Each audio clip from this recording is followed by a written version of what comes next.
आणि 6 महिन्यात महाविहाराची निकाल लागेल मला अजिबात गॅरंटी नाही. त्यांच्या पटलावर जरी मुद्दा गेला तरी ते पोस्टपान तारखावर तारखा येतील, तारखावर तारखा येतील आणि ते अशा रीतीने सरकत सरकत चाललं जाईल. आपण मात्र आपली लढाई संपवू नये. आपण जसा आहे विनयाचार्य किंवा ते आपले लामाजी आकाश लामा आपल्यातल्या फुटीचे चव्हाट्यावर आणतात, त्यांनी चव्हाट्यावर फुटी आपल्या अंगावर का संध्याकाळी बैठक झाली. त्या बैठकीत जरी सर हजर नव्हते तरी हे फुटीची बैठक झाली, अनाबाका झाल्या. या मतभेदाचा मुद्दा काही सिद्ध पडलेला नाही. आता सगळे संयुक्त लढे आता लढणार आहोत हे लक्षात घ्या. सगळे संयुक्त आपल्याला जाणीवपूर्वक हा हल्ला आहे जाणून बुजून केंद्र सरकारांनी राज्य सरकारांनी संगनमत करून राज्यपाल गेल्या वर्षी आला तो काय बोलला माहिती आहे, विष्णूचा अवतार म्हणून सांगितला. अर्थात आमच्या मुस्लिम समुदायाने त्याला तो बहिष्कृतच करून टाकलाय, हद्दपार करून टाकलाय. या राज्यपालांना हे कुठल्याही प्रोटोकॉल मध्ये नाही आहे. प्रत्यक्ष ते चित्रीकरण सगळ्या देशांनी सगळ्या जगाने पाहिलं. भगवान बुद्धांच्या मूर्तीवर कपडा झाकून त्या स्तूपाला लिंपी समजून त्या ब्राह्मणवाद्यांनी ब्राह्मणांना बोलवून संस्कृत मंत्रांचं उच्चारण केलं. त्याला समोर करून राज्यपालात ही गैरकानूनी आहे, प्रोटोकॉल तोडणारी घटना आहे. माझ्यासारखा हायकोर्टाचा वकील असताना तिथे हायकोर्टात त्या न्यायाधीश त्यांना तिथेच पकडून बंद केलं असतं, फिट केलं असतं. त्यांना समजलं का हा द्रोह आहे घटनेचं. हे 25वा कलम म्हणतं ना, हा एवढा द्रोह आहे. तुम्ही हे बुद्धिस्ट विहार आहे हे लपून राहिलं का वर्ल्ड हेरिटेज सेंटर झालं आणि एवढं हे सार्वजनिक पातळीवर एवढं मोठं राज्यपालाचं पद त्याच्या हस्ते तुम्ही बुद्धाची पूजा न करता त्या लिंपिंग काल्पनिकच्या लिंपिंगची पूजा करता. हे एवढं जगाने पाहिलं ना, जग थुंकत आहे तुमच्यावर. त्यामुळे हे जाणीवपूर्वक केंद्र सरकार राज्य सरकार मिळून हे षडयंत्रकारी हल्ला केलेला आहे. त्या हल्ल्याचा एक भाग म्हणून विनयाचार्यांवरती अशी केस टाकलेली आहे. समजलं, हे सगळ्यांना एकेकांचे असेच लंबे लाट करतील आपल्याला. त्यामुळे या आंदोलनात जेवढे सगळेच ग्रुप आहेत सगळ्या ग्रुपांनी एकत्र येऊन लढाई करावी लागेल. सगळ्यांनी एकत्र येऊन लढाई करावी लागेल. तेव्हा त्यांची बिनशर्त सुटका व्हावी. त्यांच्यावर खोट्या केसेस लागून त्यांना जमानत नाकारत आहेत. पहिल्यांदा आता कुठे ठेवलं हेच कळे ना. आता गयेच्या तुरुंगात आहेत पता लागलाय. त्यामुळे गयेच्या तुरुंगात आहेत ठेवलं पण अजून जमानत नाही. जमानतीसाठी लोक जात आहेत पण अजून सरकार जमानत देत नाही. बिनशर्त जमानत त्यांना द्यावी असं या संपूर्ण धरणे आंदोलनात हे कायमचं सुरू होणार इथे.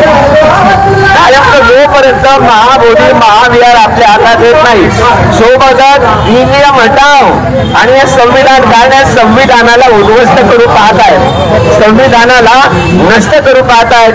त्यामुळं या संविधानाला नष्ट करण्याचे जेवढे सगळे षडयंत्रकारी त्यांचे संपूर्ण तंत्र आहेत ते सगळे आणून पाडण्यासाठी आपल्याला हे कायमचं आंदोलन आपल्याला हे सुरूच ठेवावं लागेल. महाबोधी महाविहाराच्या मुक्तीसाठी 1 नाही 2 नाही 13 खासदारांनी संसदेत प्रश्न उचलले. चर्चेवर आणलं का सरकारने? होणार नाही ना. बरं, राज्य म्हणजे विधानसभेत देखील चर्चेला आणलं गेलं. 12 आमदारांनी उचललंय पण अजून मुख्यमंत्र्यांनी देखील चर्चेला आणलेलं नाही. त्याला काय म्हणायचं? त्यांच्या मनात द्यायचं नाही आहे. उलट पहा बरं पुन्हा बोललं सुप्रीम कोर्टाच्या खंडांनी सुप्रीम कोर्ट असताना बुलडोजर चालवले असं म्हटल्यानंतर उत्तराखंडमध्ये मशीद तोडली गेली. 24-25च्या रात्री तोडली गेली, बेकायदेशीर तोडली गेली. सरकार स्वतः हे आतंकवादी म्हणता येणार नाही का? ते सरकार स्वतः आतंकवादी आहे. आता तर मानायला तयार नाही. माहिती आहे आता मला नाही वाटत आता हा पावर भूषण गवळी गाजवू शकेल.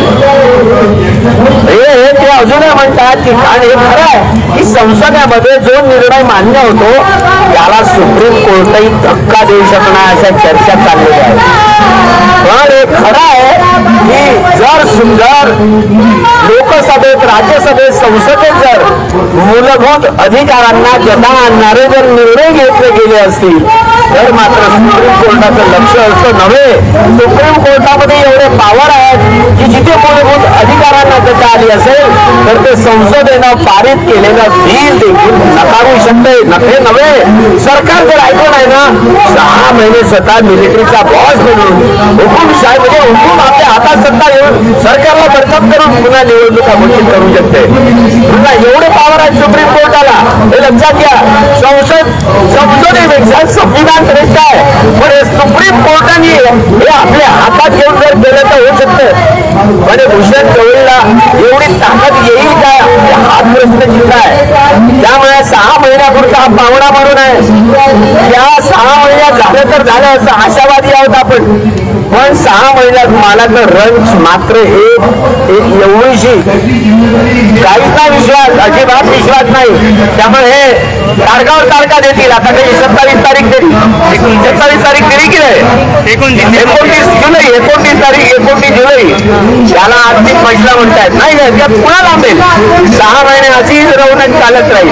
महामोदी विहारासंबंधी सरकार वा सुप्रीम कोर्ट काही देईल या त्यावर अजिबात काही विश्वास ठेवू नका. हे आपल्या आंदोलन निरंतर सुरू राहू दे असं आवाहन करतो. त्या ठिकाणी ज्या उपासक उपासिकांवरती हे हल्ले झाले, तिथले जे 4 भिक्षू आहेत म्हणतात, 4 भिक्षू नाही आहेत, ते त्यांचीच माणसं आहेत, ते चिवरधारी आहेत, त्यांची नोकरी करतात, पगारी नोकर आहेत ते. त्यामुळं सगळी कमिटी त्यांच्या हातात आहे. त्यामुळं हा जो BTMCचा 49चा जो कायदा आहे तो रद्द केल्याशिवाय ते आपल्या हातात येणार नाही. ते फक्त सरकार बदलल्याशिवाय हे सरकार आणणार नाही. मोठी आश्वासनं देतील, हे सगळे जुमलेबाजीच असेल हे लक्षात घ्यावं एवढंच आवाज करतो. आणि हे धरणं आंदोलन हे निरंतर सुरू ठेवावं असं परत एकदा आवाहन करतो आणि या ठिकाणी थांबतो. बुद्ध धम्म संघाच्या प्रभावानं आपलं सर्वांचं मंगल हो, सर्वांचं कल्याण हो. भवतु सप्त मंगलम, भवतु सप्त मंगलम, भवतु